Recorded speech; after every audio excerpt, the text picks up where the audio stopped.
Voilà, on commence François par un petit JT, les principales news. Le débrief de l'ActuTech ouais. de ce CES de Las Vegas, comme chaque jour. Je tiens quand même à vous rappeler que si vous nous regardez sur les box Orange et SFR, vous avez aussi la possibilité de nous suivre sur le web, sur la chaîne YouTube de 01 TV. Vous pouvez retrouver en replay toutes les vidéos qu'on a pu vous proposer pour ce CES de Las Vegas. Il y en a beaucoup qui vous attendent. Exactement. Alors, ce qui nous a plu et dont on voudrait vous parler aujourd'hui, c'est tout d'abord un robot livreur de paquets. Comme nous, très certainement, vous faites beaucoup appel au e-commerce, vous faites du e-shopping. Et donc vous attendez fébrilement vos paquets. Aujourd'hui, ce sont des livreurs, souvent très sympathiques et très professionnels qui les apportent. Mais le problème, c'est que ça explose, la livraison de paquets. Et on pense déjà à essayer de faciliter un peu les choses. C'est un travail difficile en plus, le boulot de livreur. Eh bien demain, voici peut-être cette créature. C'est peut-être cette créature qui frappera à votre porte pour vous livrer le paquet. Alors c'est le livreur du dernier kilomètre, comme on dit. Exactement. Et même des derniers mètres. Des derniers mètres. On peut imaginer que ces robots soient dans des petits camions, des choses comme ça. Ils arrivent en fait au bas de votre immeuble, ils vont prendre le colis et ils vont vous l'apporter. En fait, c'est vraiment les derniers mètres. Ouais. J'ai pas l'impression qu'il soit hyper à l'aise le robot. Je sais pas si Pierre peut nous remettre les images. Il n'est pas super rapide. J'ai l'impression qu'il est un peu stressé quand même. C'est vrai que moi, mon livreur va beaucoup plus vite. Moi, mon livreur aussi va beaucoup plus vite. En plus, il a une tête et il a le sourire, ce qui n'est pas le cas ici. C'est-à-dire que lui, lui au niveau... C'est un warning qui fait office de tête. C'est un lidar, il a un lidar à la place de la tête. D'accord. Alors, il s'appelle Agility Robotics, il est proposé, c'est une start-up. Agility, je ne sais pas s'ils ont bien choisi le nom quand même. C'est sous l'égide de la marque Ford, les véhicules Ford. Il peut porter un colis jusqu'à 15 kg. Il a 2 à 4 heures d'autonomie. Alors, ce que m'expliquait le responsable de cette société, c'est assez étonnant, c'est que sais-tu ce qui consomme le plus dans ce robot en énergie? C'est les pas? Eh bien pas du tout, voilà. Moi je pensais la même chose, ce ne sont pas les moteurs, c'est l'informatique. C'est l'informatique? C'est la partie informatique qui consomme le plus pour arriver à lui faire trouver son chemin, synchroniser ses mouvements, etc. etc.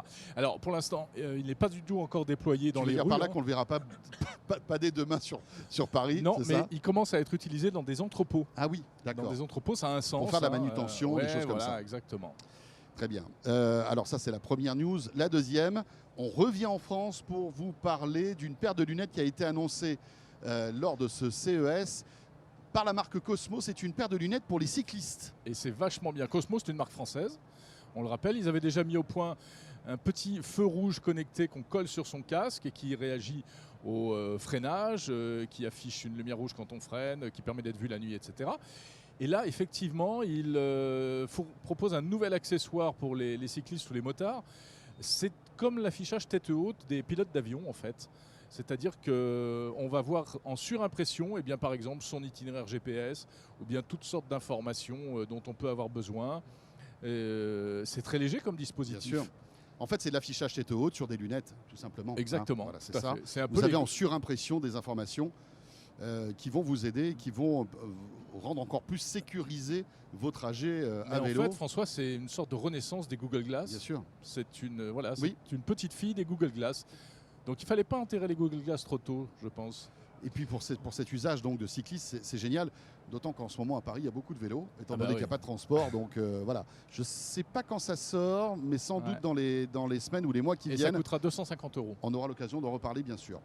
On parle de batterie avec une société qui est dans l'Isère, Jérôme.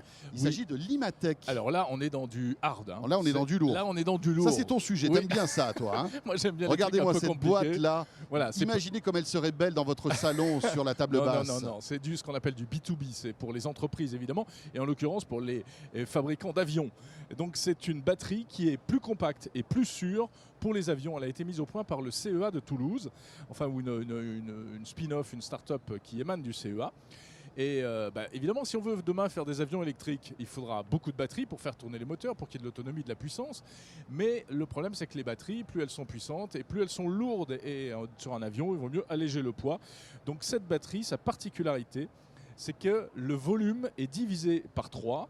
Le poids également est divisé. Par exemple, sur un A320, on pourrait gagner 120 kg. Alors, à ma connaissance, il n'y a pas encore d'A320 qui fonctionne à l'énergie électrique, mais ça viendra peut-être un jour. Donc, 120 kg sur un A320. Bon, le problème, c'est que, vous l'avez compris, c'est encore un prototype. Et aujourd'hui, eh bien, cette batterie, si elle divise le poids et le volume par 3, elle multiplie quand même le prix par 3. Ouais. C'est normal, on n'est pas du tout encore au stade de l'industrialisation. Et puis C'est intéressant, ça c'est vraiment, si tu veux, de la tech française à l'état pur. C'est pas sexy entre guillemets, mais c'est ça qui change le monde. Mais bien sûr, effectivement.